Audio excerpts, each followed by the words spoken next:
안녕하세요. 지극히 사적인 책 읽기 똑서입니다. 떡소 남편입니다. 네, 지난 시간에 5년 후 내 인생 원하는 목표를 달성하려면 최종적으로 하루의 계획이 나와야 한다고 말했어요. 네, 하루의 계획이 나오셨나요, 똑서 남편님? 계획을 세우고 있는 중입니다. 하루의 계획이 안 나왔기 때문에 하루가 느슨해지고 나태해지는 경우가 분명히 있을 거예요. 반드시 하루의 계획을 꼭 세우시기 바랍니다. 내 인생 5년 후를 위해 새로운 사람을 만나고 새로운 경험을 도전하라고 했어요. 왜냐하면 당신에게 새로운 기회를 주는 것은 익숙하고 편안한 것에서 오는 것이 아니라 불편하고 새로운 것에서 오기 때문이라고 합니다. 우리의 몸과 두뇌는 새로운 것에 적응하기 위해서 새로운 곳에 가면 활발하게 활동하기 시작합니다. 당신의 5년 계획에는 익숙하고 편안한 것보다 한 번도 해보지 않았던 경험, 도전으로 그리고 새로운 만남으로 채워져 있어야 합니다. 듣기만 해도 불편하죠? 네, 불편한 것부터 시작하시면 됩니다. 하루의 계획, 불편한 것부터 시작하시면 됩니다. 오늘 시작할 부분은요, 104페이지, 시작 전에 저희 딸내미가 만들어준 구독과 좋아요는 기본입니다 라는 그림 캐릭터가 같이 보여드리고 시작해요. 많이 눌러주세요. 구독, 좋아요는 기본입니다. 오늘 시작할 부분은 항구는 떠나는 사람을 위해 존재한다 입니다. 헬렌 켈러는 이렇게 말을 했대요. 안전은 한상일 뿐이다. 삶은 가감한 모험이거나 아무것도 아닌 둘 중 하나다. 안전이란 것은 자연계에 존재하지 않는다. 모든 인류의 후손들은 안전이란 것을 경험하지 못했다. 위험을 피하는 것은 위험에 노출된 것만큼이나 결과적으로 하등의 안전을 보장하지 않는다. 네. 저자는 1997년 30살에 자신의 사업을 시작했다고 합니다. 왜 사업을 시작했냐면 누구나 다 이런 마음으로 시작할 것 같아요. 내가 하고 싶은 일을 내가 원하는 공간에서 그 누구의 방해를 받지 않고 마음껏 하고 싶었기 때문에 그게 자기가 회사를 떠난 핵심적인 이유였대요. 이거는 다른 사람하고 별반 다르지 않죠? 어떠신가요? 똑서 남편님? 이런 마음이 있기 때문에 경제적 자유를 누리기 위해 사업을 하고 싶다고 하셨죠? 그렇죠. 모든 직장인들이 이런 마음일 거라고 생각합니다. 네. 하우석 저장님도 이런 마음으로 창업을 하셨나 봐요. 그런데 1997년은 어떤 해인지 기억나시나요? IMF 위기 상황이었죠. 네. IMF 외환 위기. 당연히 사업을 시작한 첫 해가 이랬으니 잘 굴러가던 사업도 다 망하던 시절인데 제대로 되진 않았겠죠. 시련과 역경, 고생을 엄청 많이 하셨다고 합니다. 그런데 하우석 저자님은 후회하지 않는데요. 자신은 다른 사람보다 10년 먼저 항구를 떠났다. 보통 40살쯤 되면은 항구를 떠날 생각을 하잖아요. 점점 빨라지고 있다고 생각합니다. 네. 똑서 남편님은 지금 40살이 넘으셨죠? 비밀입니다.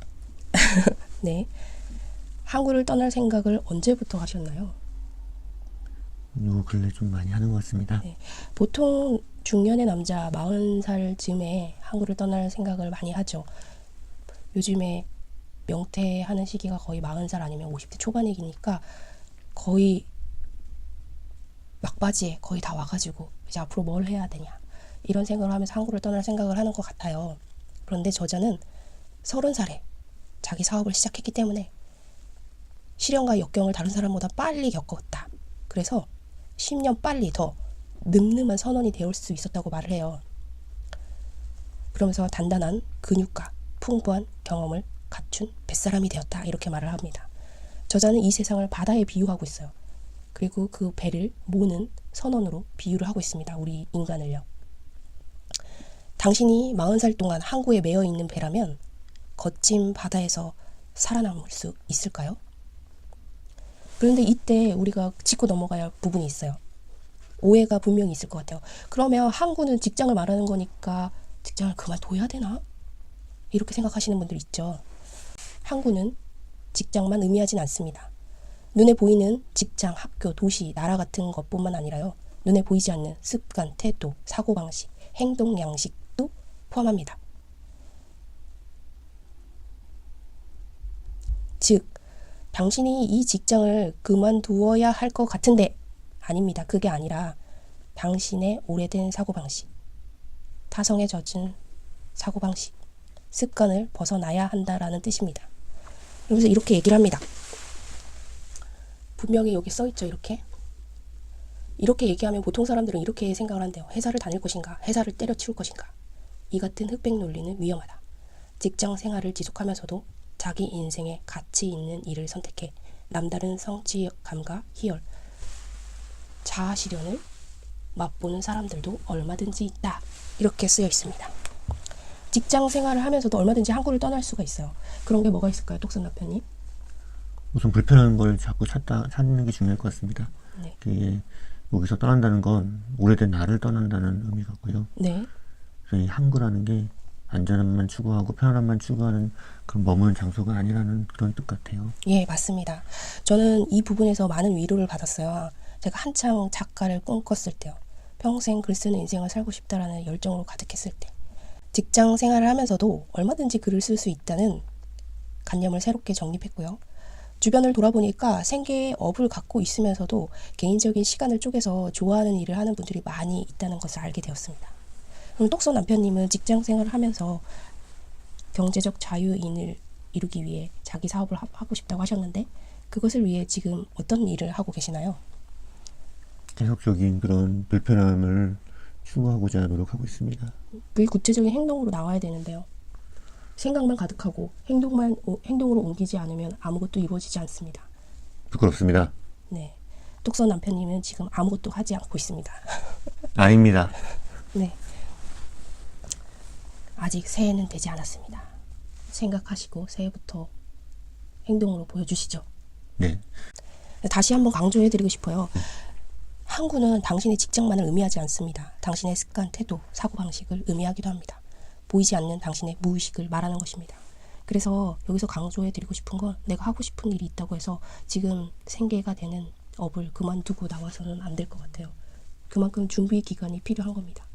항구에 머무는 동안 내가 바다로 나가기 위해 준비를 하셔야 됩니다. 먼저.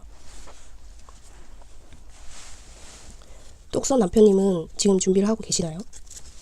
네. 네, 어떤 준비를 하고 계시나요? 똑같은 말이 반복되는 건가요?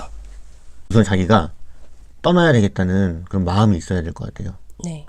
그래서 그걸 자각하는 게 제일 중요하기 때문에 저는 벌써 반은 했다고 생각합니다. 네, 절반을 하셨군요. 저희가 1편에서 당신가 원하는 명확한 목표를 세워라 라고 그렇죠. 말을 했잖아요. 네. 그게 지금 말씀하신 그 부분 같고요. 근데 이제 두 번째 시간에는 저희가 당신이 원하는 목표를 이루기 위해 최종적으로 하루의 계획이 나와야 한다고 했어요. 그렇죠. 네, 이제 그 하루 계획까지는 아직 안 나온 상태시고요. 그리고 큰 틀만 우선은 큰 틀을 세우고 큰 목표를 세우고 네, 거기에 따른 세부 목표를 세워야 된다고 생각합니다. 예, 그게 바로 하루 계획이잖아요. 그렇죠. 네, 그게 이제 5년 단위의 큰 목표를 세우고 연 단위로 쪼개고 다시 몇 개월 단위로 쪼개고 그리고 최종적으로는 하루의 계획이 나와야 된다고 말씀을 드렸어요. 그게 두 번째 시간에 말씀드렸고요. 지금 오늘 이 시간에는요. 그럼 당신은 지금 무엇을 해야 하는가입니다. 당신은 지금 무엇을 해야 하냐면요. 회사를 그만두고 나오라는 게 아니라요. 당신의 오래된 습관, 관념. 네, 생각, 사고방식, 행동방식을 바꿔야 한다는 겁니다. 예를 들어 볼게요. 지금 직장 생활을 그만둘 수는 없어요. 그런데 나는 앞으로 해외 무역 사업을 할 계획을 갖고 있어요. 그러면 나한테 필요한 건 영업 능력이에요.